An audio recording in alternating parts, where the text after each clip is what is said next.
ಎಲ್ಲರಿಗೂ ನಮಸ್ಕಾರ. Welcome back to my channel. ಇವತ್ತು ವರ್ಚಿಗೆ ಅಂತ ಒಂದು ದೋಸೆ, ಇದು ನಮ್ಮ ಅಜ್ಜಿ ಕಾಲದಲ್ಲಿ ಮಾಡ್ತಿದ್ದ ದೋಸೆ, ಅದನ್ನು ಮಾಡ್ತಾಯಿದ್ದೀನಿ. ಅದಕ್ಕೆ ನೋಡಿ, 1 ಕಪ್ ಅನ್ನ, 1 ಕಪ್ ಅಕ್ಕಿ ಹಿಟ್ಟು, 1-2 ಸ್ಪೂನ್ ಮೈದಾ ಹಿಟ್ಟು, ಈರುಳ್ಳಿ, ಮೆಣಸಿನ್ಕಾಯಿ, ಕೊತ್ತಂಬರಿ ಸೊಪ್ಪು ಸಣ್ಣದಾಗಿ ಹೆಚ್ಕೊಂಡು ಹೆಚ್ಕೊಂಡಿದ್ದೀನಿ. 1 ಸ್ಪೂನ್ ಜೀರಿಗೆ, 1/2 ಕಪ್ ತೆಂಗಿನ ತುರಿ, ಇಷ್ಟು ತೊಗೊಂಡಿದ್ದೀನಿ. ಮೈದಾ ಹಿಟ್ಟು ಹಾಕಲಿಲ್ಲ ಆದರೂ ನಡೆಯುತ್ತೆ, ಬಟ್ ನಾನೊಂದು ಸ್ವಲ್ಪ ಹಾಕ್ಕೊಂಡಿದ್ದೀನಿ. ಈಗ ನೋಡಿ, ಇದನ್ನು ಇಷ್ಟು ತೆಳ್ಳಗೆ ಕಲಿಸ್ಕೋಬೇಕು. ಎಲ್ಲನೂ ಒಂದು ಇದಕ್ಕೆ ಹಾಕ್ಕೊಂಡು, ಬೌಲ್ಗೆ ಹಾಕ್ಕೊಂಡು ನೀರು ಹಾಕಿ ಇಷ್ಟು ತೆಳ್ಳಗೆ ಕಲಿಸ್ಕೋಬೇಕು. ಇನ್ನೂ ಒಂದು ಅರ್ಧ ಲೋಟ ನೀರು ಹಾಕಿದ್ರೂ ನಡೆಯುತ್ತೆ. ತೆಳ್ಳಗೆ ನೀರು ದೋಸೆ ಅದಕ್ಕೆ ಇದು ಕಲಸಿರ್ಬೇಕು ನಾವು.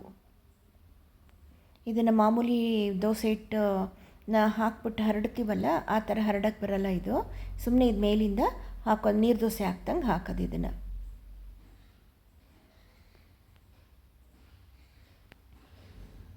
ಇದು ನಮ್ಮ ಅಜ್ಜಿ ಮನೆಯಲ್ಲಿ ತುಂಬ ಮಾಡ್ತಾಯಿದ್ರು ಇದನ್ನು. ಹಳೆ ಕಾಲದ್ದು, ತುಂಬ ಹಿಂದಿನ ಕಾಲದ ದೋಸೆ ಇದು. ಇನ್ಸ್ಟಂಟ್ ದೋಸೆ, ಈಸಿಯಾಗಿ ಮಾಡ್ಕೊಳ್ಳೋವಂಥ ಒಂದು ದೋಸೆ ಇದು. ತುಂಬ ಕ್ರಿಸ್ಪಾಗಿ ಟೇಸ್ಟಿಯಾಗೂ ಇರುತ್ತೆ ದೋಸೆ ಇದು. ಇದ್ರ ಜೊತೆಗೆ ಚಟ್ನಿ ಮಾಡಿಕೊಂಡು ತಿನ್ಬೋದು. ನಾನಿವತ್ತು ಚಟ್ನಿ ಮಾಡ್ಕೊಂಡಿರಲಿಲ್ಲ, ಚಟ್ನಿ ಪುಡಿನೇ ಹಾಕ್ಕೊಂಡು ತಿಂದ್ವಿ ನಾವಿವತ್ತು.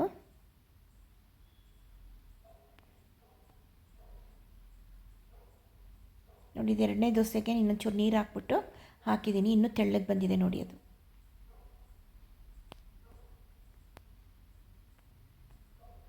ಮೇಲೊಂದು ಸ್ವಲ್ಪ ತುಪ್ಪ ಹಾಕ್ಬಿಟ್ಟು ಬೇಯಿಸ್ಕೊಂಡ್ರೆ ತುಂಬ ಚೆನ್ನಾಗಿ ಗರ್ಗರಿಯಾಗಿ ಬರುತ್ತೆ. ತುಂಬ ಟೇಸ್ಟಿಯಾಗೂ ಇರುತ್ತೆ ಇದು. ಏನೂ ಇಲ್ಲ ಅದರೊಳಗೆ, ಬರೀ ಅಕ್ಕಿ ಹಿಟ್ಟು, ಅನ್ನ ಮತ್ತು 2 ಸ್ಪೂನ್ ಮೈದಾ ಹಾಕಿರೋದಷ್ಟೇ, ಒಂದಿಷ್ಟು ಈರುಳ್ಳಿ ಎಲ್ಲ ಹಾಕಿರೋದು. ಆದರೆ ಎಷ್ಟು ಟೇಸ್ಟಾಗಿರುತ್ತೆ ಅಂದರೆ ಅಷ್ಟು ಟೇಸ್ಟಾಗಿರುತ್ತೆ ಇದು. ಇನ್ಸ್ಟಂಟಾಗಿ ಮಾಡ್ಕೊಳ್ಳೋಂಥ ಒಂದು ದೋಸೆ.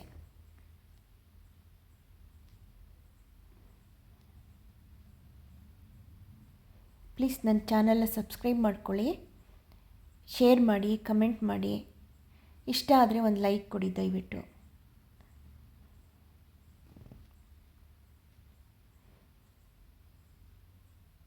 ಇದು ಬೇಗನೂ ಬೇಯ್ಕೊಳ್ಳುತ್ತೆ, ಇದೇನು ಟೈಮ್ ತೊಗೊಳ್ಳಲ್ಲ, ಫಾಸ್ಟಾಗೂ ಬೇಯ್ಕೊಳ್ಳುತ್ತೆ. ಇದೇನು ಮುಚ್ಚಿ ಬೇಯಿಸೋವಂಥದ್ದೇನಲ್ಲ, ಹೀಗೆ ಓಪನ್ ಇಟ್ಬಿಟ್ಟೆ ಬೇಯಿಸಿದ್ರೆ ಒಳ್ಳೇದು. ಇದಕ್ಕೆ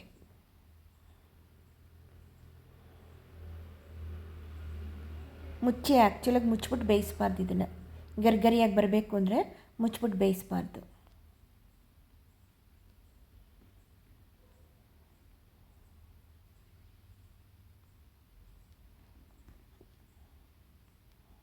ಬೈಂಡಿಂಗೋಸ್ಕರ ಅಂಥೇಳಿ 1-2 ಸ್ಪೂನ್ ಮೈದಾ ಹಿಟ್ಟು ಹಾಕ್ಕೊಂಡಿದ್ದೆ ನಾನು. ಯೂಶ್ವಲಾಗಿ ಅದನ್ನು ಕೂಡ ಹಾಕ್ಕೊಳ್ಳಲ್ಲ, ಹಾಗೆ ಮಾಡ್ತಾರೆ ನಮ್ಮಮ್ಮನ ಮನೇಲೆಲ್ಲ. ನೋಡಿ ಹೇಗಿದೆ, ಕ್ರಿಸ್ಪಾಗಿ ಬಂದಿದೆ ದೋಸೆ, ಚೆನ್ನಾಗಿರುತ್ತೆ. ಎಮರ್ಜೆನ್ಸಿಯಾಗಿ ಇನ್ಸ್ಟಂಟಾಗಿ ಮಾಡ್ಕೊಳ್ಳೋಂಥ ಒಂದು ದೋಸೆ ಇದು. ನೀವು ಟ್ರೈ ಮಾಡಿ, ಓಕೆನಾ? Thank you.